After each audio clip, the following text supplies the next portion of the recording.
Ça y est, votre bébé est né. Mais ce n'est pas parce que votre enfant est là qu'on ne doit plus s'intéresser à la santé de la mère, à celle du père ou de l'autre parent. Comment se faire accompagner et comment prendre soin de soi et de son corps en postpartum ?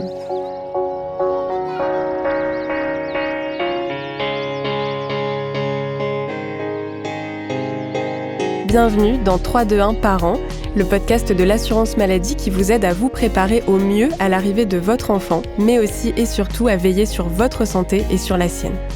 Moi, c'est Pauline Verdusier, je suis journaliste et comme beaucoup de parents, je me suis posé 1000 questions en attendant mon premier enfant. Au fil des épisodes de ce podcast, je retrouve Anne Caméraire, sage-femme libérale, pour explorer ensemble et avec des experts tous ces sujets qui nous questionnent pendant la grossesse, l'accouchement et les premiers mois de vie de l'enfant. Dans cet épisode, on parle de fatigue, de récupération physique après un accouchement et de la rééducation du périnée et des abdos, bien sûr. Pour en parler, on accueillera Delphine Monnier, kinésithérapeute spécialisée en périnéologie. Mais d'abord, on retrouve Anne Caméraire pour faire le point sur le suivi de la santé de la mère après l'accouchement. Bonjour Anne. Bonjour. Tout d'abord, est-ce que vous pouvez nous expliquer pourquoi le suivi de la mère en postpartum est important ? Alors, c'est vrai qu'après la naissance d'un bébé, on peut avoir tendance à porter toute notre attention, toute notre énergie, y compris l'entourage d'ailleurs, sur la bonne santé, le développement de cet enfant. Et en réalité, on peut avoir tendance à oublier qu'une femme vient quand même de faire grandir un bébé pendant 9 mois, d'accoucher, et que dans cette période des premières semaines et des premiers mois qui vont suivre, elle est dans une phase de récupération, de convalescence, d'un corps qui s'est transformé et qui doit retrouver son équilibre et son fonctionnement hors grossesse. Oui, d'ailleurs, certaines personnes parlent de 4e trimestre de grossesse. Qu'est-ce que ça veut dire ? C'est l'idée que le processus de l'arrivée d'un enfant ne s'arrête pas avec l'accouchement. Et qu'en fait, les 3 mois qui suivent sa naissance représentent une forme de période de transition pour toute la famille. Quelque part, la mère retrouve progressivement son corps, qui guérit éventuellement de certaines complications, ou en tout cas de certaines sollicitations qu'il y a eu pendant la grossesse et au moment de l'accouchement. Ça peut être le fait que l'utérus reprenne sa place, que des cicatrisations de césarienne ou de déchirure se fassent complètement. Ça peut être aussi pour les coparents de trouver une nouvelle manière de s'organiser dans la maison, un nouveau rôle, bien sûr, auprès de cet enfant. Et puis pour l'enfant, lui, de découvrir ce que c'est qu'être à l'extérieur du ventre, ce que c'est que s'alimenter, devoir garder sa température, respirer, dormir, être posé, être dans les bras. Et tout ça, c'est vraiment une grande série de découvertes pour toute cette nouvelle famille. Et le fait de le considérer comme un trimestre encore de cette période-là, c'est une manière de préserver un peu une petite bulle hors du temps pour laisser le temps de se découvrir et de trouver ses marques. Qu'est-ce qui est prévu en termes de suivi pour la mère à ce moment si particulier qu'est le postpartum ? Pour accompagner ces premières semaines après la naissance et s'assurer que la femme se remet bien de son accouchement et s'adapte bien à cette nouvelle vie, on va avoir l'occasion de voir plusieurs fois la sage-femme. Très souvent, au cours des visites à domicile, donc qui s'organisent après la sortie de maternité, on peut garder en tête qu'on va se voir une fois dans la première semaine, une fois dans la 2e semaine. Parfois, on peut avoir besoin de se voir plus, ça dépend des situations médicales ou des complications éventuelles. Ensuite, on va se revoir pour un autre type de rendez-vous qui s'appelle l'entretien postnatal, qui va se faire vers 3-4 semaines après l'accouchement. Donc ça, c'est un temps de discussion, un petit peu comme on avait eu l'entretien prénatal pendant la grossesse. On va prendre un temps après l'accouchement, idéalement en couple, pareil, si on est en couple, pour pouvoir discuter de la manière dont se sont déroulées la naissance, puis les premières semaines. Donc on va pouvoir reparler du vécu, on va pouvoir parler de sa fatigue, on va pouvoir parler du moral, on va pouvoir parler des éventuels besoins qu'on pourrait avoir en termes de soutien. Et l'idée, c'est de se faire un petit bilan au bout de quelques semaines, de voir comment vont ces nouveaux parents. Et d'ailleurs, c'est peut-être l'occasion de faire le point sur l'état psychologique des parents ?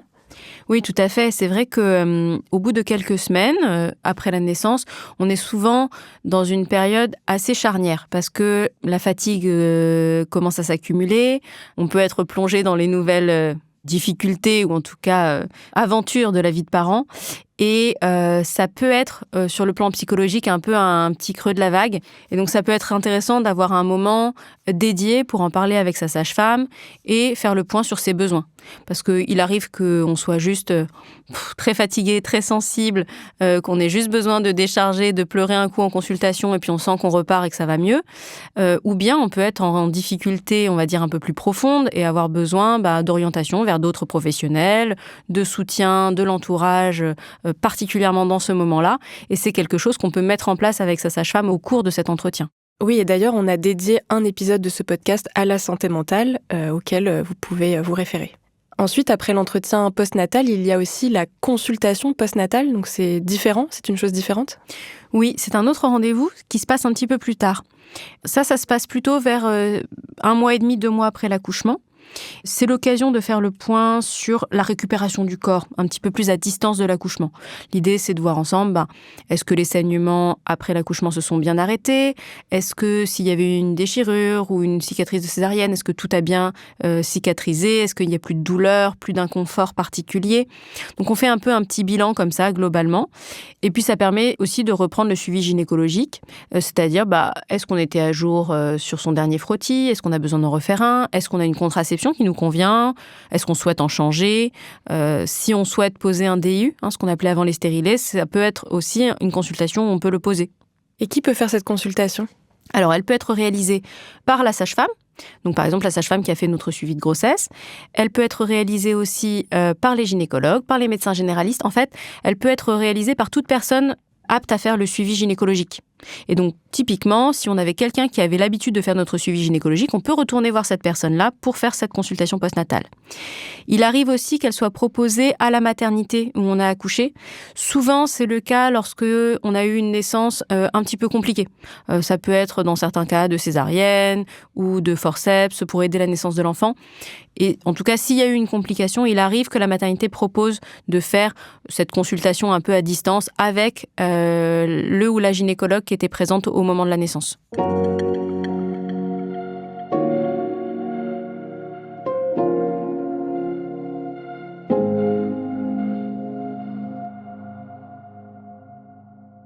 Qu'est-ce qu'il faut savoir à présent de la récupération physique après un accouchement ? Parce que c'est quand même un événement qui n'est pas anodin pour le corps. Alors, ce qu'on peut se dire, c'est que dans les semaines qui suivent la naissance, on a besoin de vivre un peu au ralenti. C'est-à-dire de ne pas faire trop d'efforts physiques, de bien manger, de bien s'hydrater et d'essayer de prendre le plus de repos possible. Pour certaines femmes, ça va même nécessiter de rester allongée pendant plusieurs heures dans la journée pour vraiment privilégier au maximum un repos assez strict. C'est particulièrement vrai si on a une cicatrice de césarienne ou une cicatrice de déchirure au niveau du périnée qui doit cicatriser. On sait que finalement, porter des choses lourdes, s'agiter, bouger beaucoup, ça pourrait gêner la bonne qualité de cicatrisation. Donc, à voir. Alors parfois, nous, en tant que sage-femme, pour vous donner un repère, on dit avoir une vie de petite vieille. C'est-à-dire, on va faire une petite promenade, on va jusqu'à la boulangerie, on revient. C'est plutôt la dynamique qu'il faut imaginer dans ces premières semaines pour les femmes qui sont en phase de récupération. Alors bien sûr, si on se sent en pleine forme et qu'on a envie de sortir parce que ça nous fait du bien, c'est pas du tout interdit. Au contraire, il faut quand même privilégier son confort et faire confiance à ses sensations. Mais pour les gens qui ne connaîtraient pas ou pour l'entourage, c'est important de savoir que c'est une phase de repos. On n'est pas comme avant la grossesse d'un coup. De même, il arrive qu'on ait certaines sensations qu'on n'avait peut-être pas pendant la grossesse, mais qui témoignent du fait que notre corps a besoin d'une phase de récupération après la naissance. C'est par exemple d'avoir des fuites urinaires. Parfois, on n'en avait pas pendant la grossesse, mais suite à l'accouchement, on en a dans les premières semaines. On peut aussi ressentir une sensation de lourdeur, de pesanteur un petit peu quand on marche trop longtemps. Et ça, c'est des bons signaux du fait qu'on est encore dans un moment où notre corps doit se réparer, retrouver progressivement son équilibre et où il ne faut pas forcer. Et dans le cas précis de la césarienne, là, c'est recommandé de absolument faire 0 effort au niveau des abdos. Donc, on donne comme consigne de porter le bébé et rien d'autre et rien de plus lourd pendant 2 mois. Et puisqu'on parle des changements du corps, il y a aussi la mise en place de l'allaitement, si on choisit d'allaiter, qui peut amener son lot de bouleversements.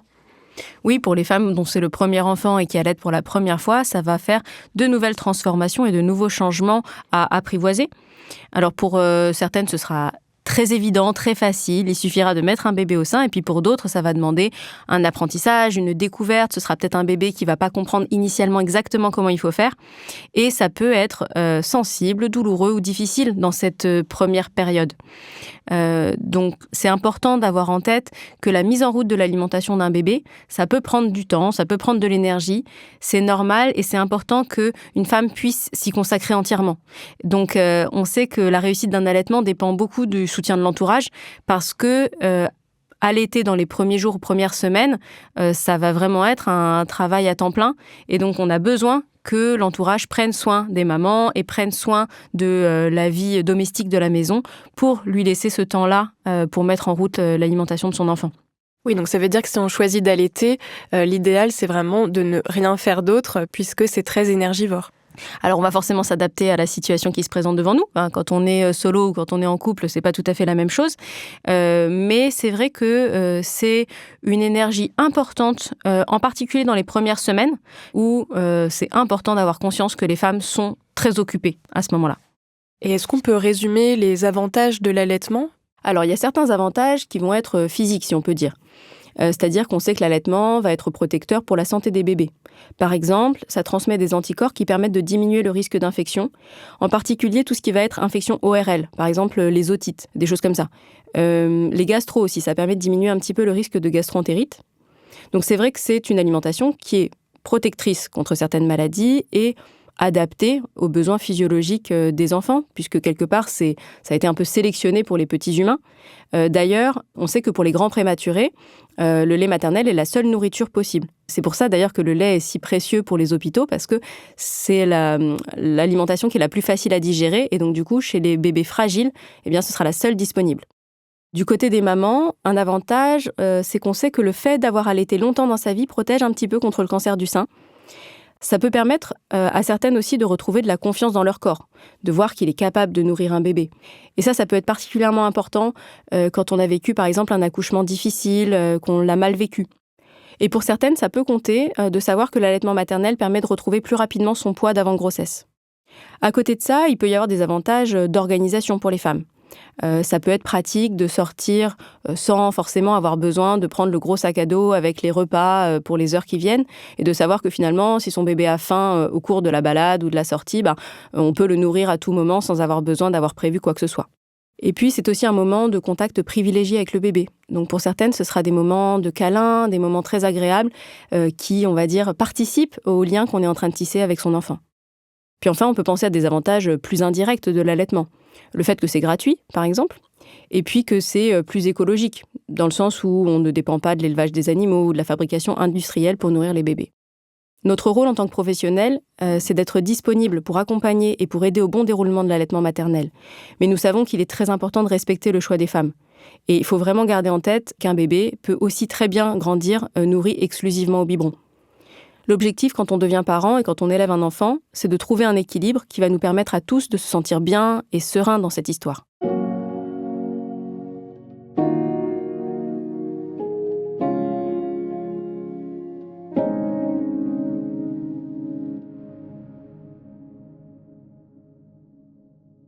Parlons à présent d'un gros sujet qui est celui de la fatigue. Alors pour info, on a dédié l'épisode 10 à cette question, mais déjà pour commencer, pourquoi devenir parent, c'est si fatigant ? Alors, c'est vrai qu'avant que le bébé n'arrive, quand on est encore jeune et innocent, on peut croire qu'un bébé dort beaucoup et que donc du coup, on aura beaucoup de temps libre. Mais en réalité, ils ont des phases de sommeil qui sont plutôt très fréquentes et hachées. Et aussi, ils vont avoir des repas fréquents et ils vont être beaucoup dans les bras. Donc finalement, au fil de la journée et de la nuit, ils vont nous réclamer très très souvent. Et leurs phases de repos vont être des petites phases de pause pour les parents, mais jamais des durées très prolongées. Donc ce n'est pas des vrais moments de repos pour les adultes. Oui, c'est vrai que dans les premiers temps, c'est un rythme qui peut être assez anarchique. Oui, c'est ça. C'est qu'en plus, c'est ça qui est perturbant pour les parents et qui les empêche vraiment de se reposer ou de se lancer dans une activité, c'est que quand son bébé s'endort, on ne sait pas si ça va durer 5 minutes ou si ça va durer 2 heures. Donc on ne se lance pas toujours dans une grande aventure qui va durer 2 heures, typiquement une grande sieste, et on peut avoir du mal à jauger comme ça du temps qu'on va avoir de disponible. Un bébé au sein, ça va téter peut-être une douzaine de fois par jour. parfois un peu plus, parfois un petit peu moins. Et il y a même certaines tétées, on va dire, qui s'enchaînent, qu'on peut appeler des tétées groupées, qui peuvent durer presque sans interruption pendant 1 heure ou 2 heures. Et de la même manière, un bébé au biberon, eh bien, on pourrait se dire que oui, c'est un repas toutes les 3 heures, mais comme il faut préparer le biberon, donner le biberon, faire l'euro, nettoyer le biberon, au final, ce temps de repas, il dure bien plus que 10 minutes toutes les 3 heures. Et puis il y a aussi les couches, les changes. Les bébés ne sont pas propres, ils sont pas capables d'aller aux toilettes tout seuls, donc on va avoir besoin de les changer, entre 5 et 8 fois par jour à peu près. Et enfin, les bébés sont pas faits pour être posés toute la journée. Ils ont besoin d'être dans nos bras, ils ont besoin d'interaction, ils ont besoin d'être rassurés ou d'être bercés. Donc l'un dans l'autre, entre les moments de repas, les moments de sommeil, les moments de câlin ou de besoin de réassurance, ça fait que ces enfants, en particulier dans les premiers mois, ils vont nous solliciter très très fréquemment dans la journée et dans la nuit. Qu'est-ce que vous donnez comme conseil pour économiser son énergie ? Alors c'est vrai que le repos, c'est le nerf de la guerre. C'est comme ça qu'on tient et c'est comme ça qu'on va pouvoir se sentir épanoui, se sentir heureux de cette nouvelle aventure. Parce que là, on parle de beaucoup de choses difficiles, mais en réalité, c'est plein de découvertes et plein d'émotions très intenses à venir avec un tout petit qu'on découvre au fur et à mesure. Donc je pense qu'une idée qu'on peut garder en tête, c'est vraiment de fonctionner en économie d'énergie. C'est-à-dire tout ce qui n'est pas indispensable doit passer à l'arrière-plan. Donc l'essentiel, c'est le bien-être des parents et le bien-être du bébé. Ce qu'on a après ça, c'est pas du superflu, mais en tout cas, on va le faire que si on a l'énergie de le faire. Et puis, ce qui va être secondaire, on va dire, c'est la vie domestique, donc le ménage, les achats, le travail, faire plaisir à l'entourage. Ça, ce sont des choses sur lesquelles on va devoir s'économiser et peut-être privilégier son sommeil ou son repos.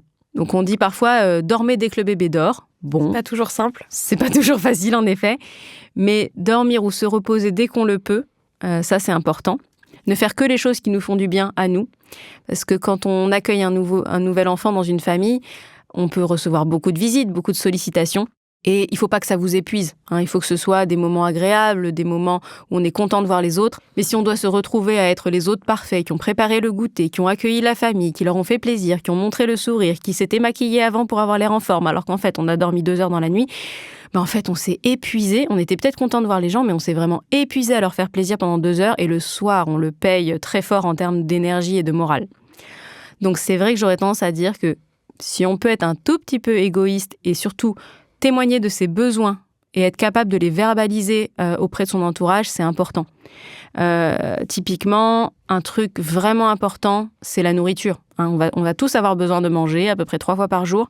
Faire les courses ou cuisiner peut être hyper chronophage. Et ça, c'est quelque chose sur lequel l'entourage peut être un immense soutien. Ça peut même être quelque chose qui fait en général très plaisir aux amis, à la famille, de vous amener des bons petits plats, de vous amener un goûter, un gâteau, de partager avec vous un repas qu'ils ont préparé.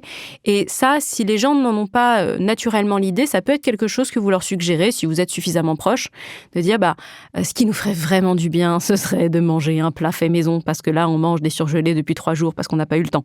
Une manière d'économiser son énergie aussi, c'est de se répartir les tâches, notamment si on est en couple.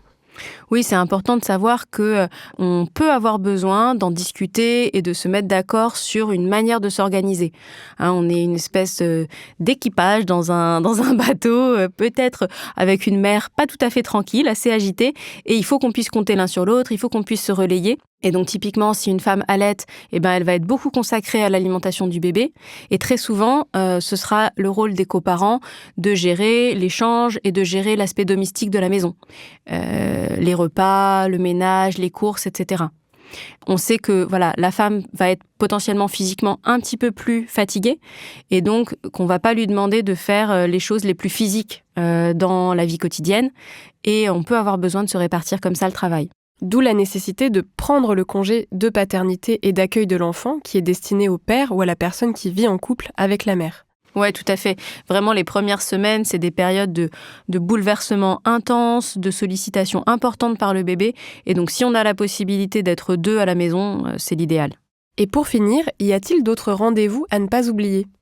Alors souvent, après les 1 mois et demi, 2 mois après la naissance et la consultation postnatale, on propose de commencer des séances de rééducation du périnée et possiblement aussi des séances de rééducation abdominale. Alors ces séances, on les propose pas forcément au tout début après la naissance parce qu'on est encore vraiment dans une phase de récupération et de cicatrisation. mais donc un petit peu plus à distance. Donc les séances de rééducation du périnée, elles peuvent être réalisées par une sage-femme ou par une kiné. Si c'est par une sage-femme, vous n'avez pas besoin d'ordonnance particulière, parce que du coup, c'est comme si c'était elle-même qui prescrivait les séances. Mais par contre, si c'est pour une kiné, vous avez besoin d'une ordonnance de la maternité ou de votre médecin. Et les séances de rééducation abdominale, elles ne sont réalisées que par les kinés. Et pareil, il faut une ordonnance de la part d'un médecin. Et justement, on va pouvoir échanger sur la rééducation du périnée et des abdos avec une kiné, Delphine Monnier, qui va nous expliquer comment ça se passe. Merci Anne. Merci.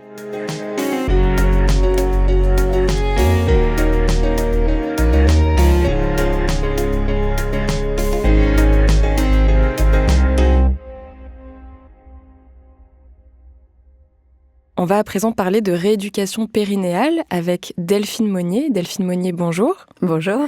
Est-ce que vous pouvez vous présenter ?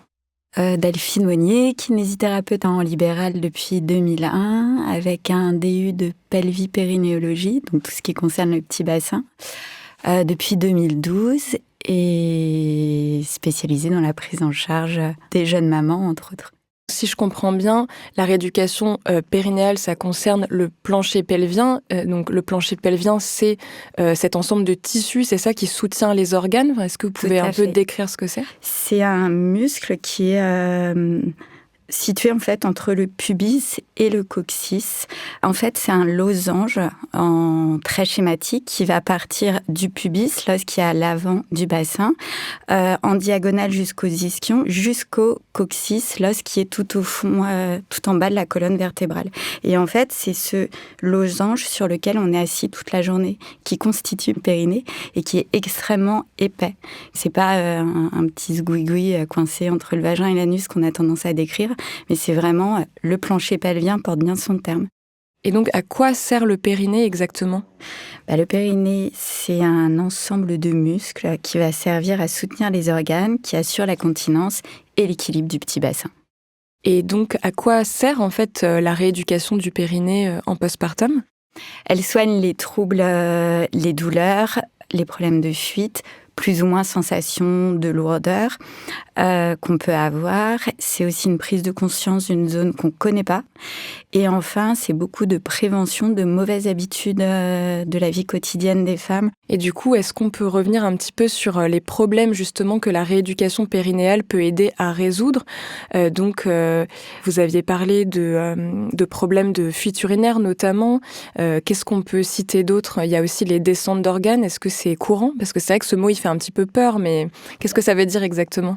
On a des organes qui tiennent à peu près en apesanteur dans le ventre, qui sont écrasés par la présence d'un bébé dans le ventre. Et du coup, ils vont mettre du temps à revenir à leur place initiale. La première année, on a, nous, des stades dits de prolapsus. C'est une descente d'organes, un prolapsus. Donc, on a une maman sur deux qui a un prolapsus de stade 2 dans l'année qui suit. C'est-à-dire que l'organe est un peu bas parce que distendu par les hormones de grossesse et par tout ce qui s'est passé et va progressivement prendre le temps de se remettre en place. C'est un phénomène naturel, mais qui a tendance à paniquer certaines femmes.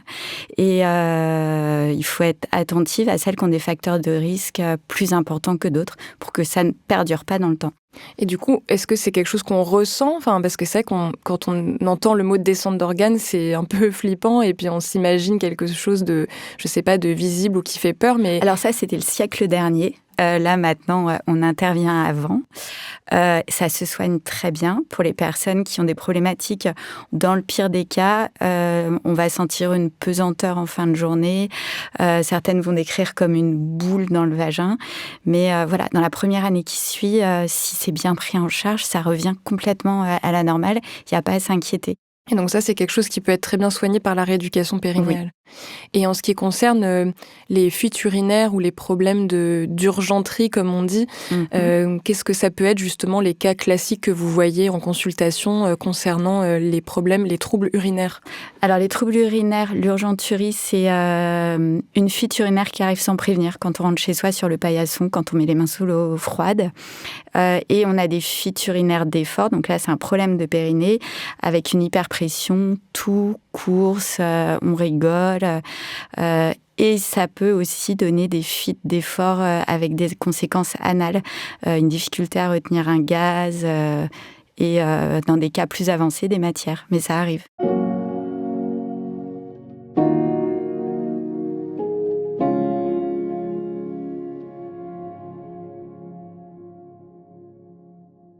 Et du coup, est-ce que on peut aussi parler des douleurs, puisque si je comprends bien, la rééducation périnéale, ça permet également de traiter certaines douleurs? Ça traite des douleurs, donc pareil, s'il y avait des douleurs avant, ça permet une prise en charge. Et pour celles pour qui tout allait bien, on a eu des éraillures pour certaines, des points de suture, forceps, ventouses, et c'est une cicatrice sur une zone qui est faite pour cicatriser, donc ça va aller mieux. C'est une certitude, mais n'empêche que c'est extrêmement douloureux et que c'est très souvent minimisé.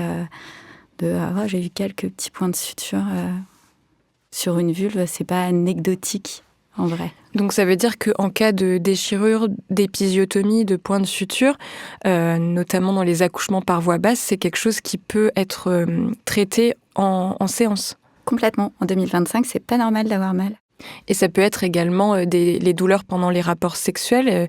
Est-ce que là, c'est l'occasion justement d'en parler et de voir ce qu'il en est et aussi de dire qu'en fait, ce n'est pas normal d'avoir mal? Oui, complètement. Parce que pendant très longtemps, c'était normal d'avoir mal et l'appétit vient en mangeant, il faut se forcer un petit peu et on est en train de revenir sur toutes ces considérations.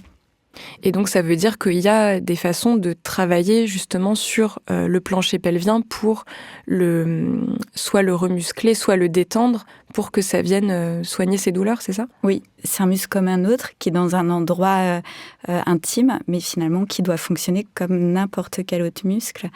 Et s'il y a des raideurs ou un déficit musculaire, il y aura une problématique derrière.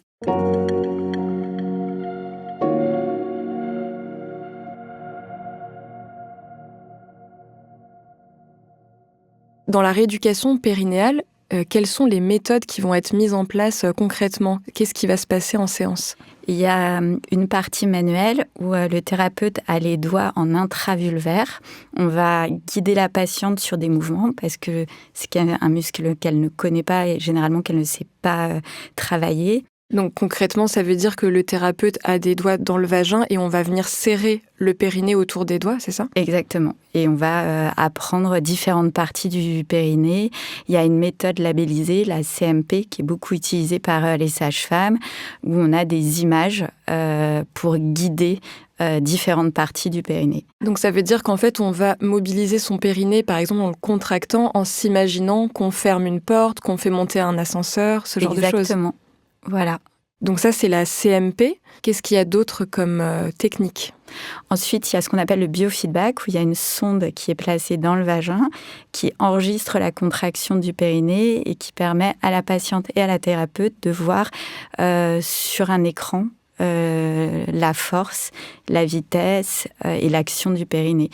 Il y a même des sondes connectées qui font des jeux type Mario Bros sur les téléphones portables. Donc ça, concrètement, pour l'avoir vécu, donc c'est une sonde en intravaginale qui est connectée à un écran où, du coup, on peut même incarner une sorte de petit personnage qu'on va faire monter et descendre par la force des contractions du périnée. C'est ça, exactement. Donc là, on a parlé de la méthode manuelle, du biofeedback. Il y a également l'électrostimulation, je crois. Donc ça, c'est dans quel cas et concrètement, en quoi ça consiste? C'est pour tout ce qui est urgence. Donc quand on a très envie de faire pipi... Et qu'on n'arrive pas à se retenir, que ça part tout seul. En fait, que la vessie se contracte de façon autonome. Et on a donc une sonde dans le vagin qui envoie une impulsion pour déclencher une contraction du périnée sans qu'on décide de la faire volontairement. Et donc là, qu'est-ce qu'on peut dire peut-être pour rassurer les personnes? Parce que c'est vrai que ça peut faire peur, l'idée d'électrostimulation, mais en vérité, ça va être des tout petits courants qui vont presque être imperceptibles, c'est ça? En fait, ce qu'on ressent, c'est la contraction du périnée et pas le courant électrique, c'est pas douloureux. Donc pour résumer, l'électrostimulation, ça va être d'introduire cette sonde qui va stimuler les nerfs des muscles du périnée avec ces très légers courants électriques, c'est ça.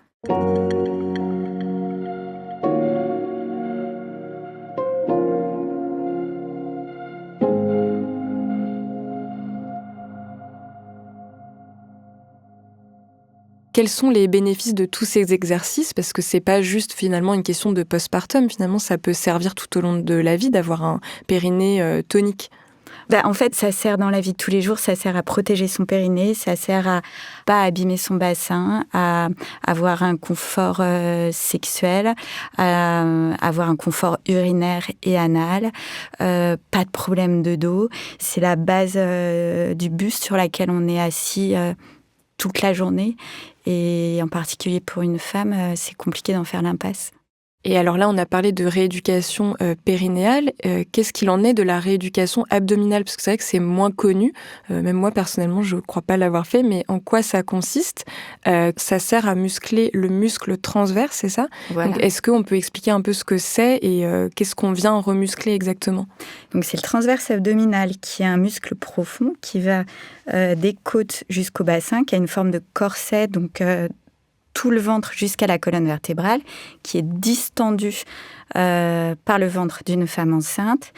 Et celui-ci, plus il y a de grossesse, plus il va être distendu. Et au bout d'un moment, s'il l'est trop, il peut être responsable de hernie ombilicale ou de diastasis pathologique. Et c'est quoi, du coup, une hernie ombilicale exactement ? Une hernie ombilicale, en fait, c'est, on va dire, comme le nombril qui ressort quand on se redresse. Quand on est allongé et qu'on passe à la position assise, s'il y a une boule ou un truc qui pousse, voilà, c'est une hernie. Et donc ça, c'est quelque chose qu'il faut corriger à cette occasion-là ? On en profite, oui. Et le diastasis, qu'est-ce que c'est exactement ? C'est à peu près la même chose, en fait. C'est les grands droits, les fameuses tablettes de chocolat. Au bout d'un mois, à partir du 6e mois de grossesse, le ventre est tellement grand qu'elles finissent par se décoller l'une de l'autre. Et elles se rapprochent progressivement à la fin, une fois qu'on a accouché, pour revenir quasiment à la normale, sauf chez certaines personnes où la distance reste importante et ça peut être un facteur de hernie. Et du coup, la rééducation abdominale va permettre à toutes ces choses-là de reprendre leur place initiale. Exactement. Qu'est-ce que vous dites aux patientes sur les bons gestes à avoir pour préserver son périnée tout au long de la vie ? On ne fait pas pipi par précaution. C'est-à-dire qu'on fait pipi uniquement quand on en a vraiment envie et pas par anticipation d'une envie future. Voilà. On fait attention à la prise des diurétiques. C'est quoi ? Thé, café, tisane, vin blanc, bière, champagne. Enfin, généralement, on les identifie assez facilement. On ne fait pas pipi debout. On s'assoit si possible et on se rapproche d'une posture dans les toilettes turques au maximum. C'est-à-dire s'accroupir au lieu de faire pipi debout quand on est sous la douche ou dans la nature, par exemple. Exactement. Et apprendre à se placer, se posturer correctement, parce que quand on se tient droit, le périnée est actif comme le transverse abdominal et on n'a pas à y penser en fait. Donc on protège son dos, son périnée, son ventre tout au long de la vie, juste en se tenant bien. Oui, ça fait partie de la santé globale de la personne. Voilà. Donc finalement, la rééducation périnéale, on la met en lumière à ce moment-là qui est le postpartum, mais c'est quelque chose qui va nous servir toute la vie. Exactement, et le but en fait, c'est de le faire efficacement pour ne plus avoir à y penser après. Merci beaucoup Delphine Monnier. Merci.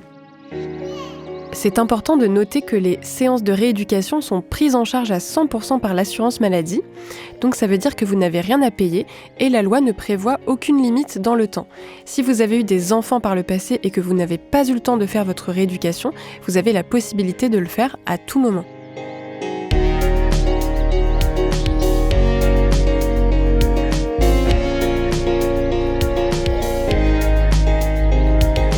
« 3, 2, 1 Parents » est un podcast de l'assurance maladie à retrouver sur toutes les plateformes d'écoute.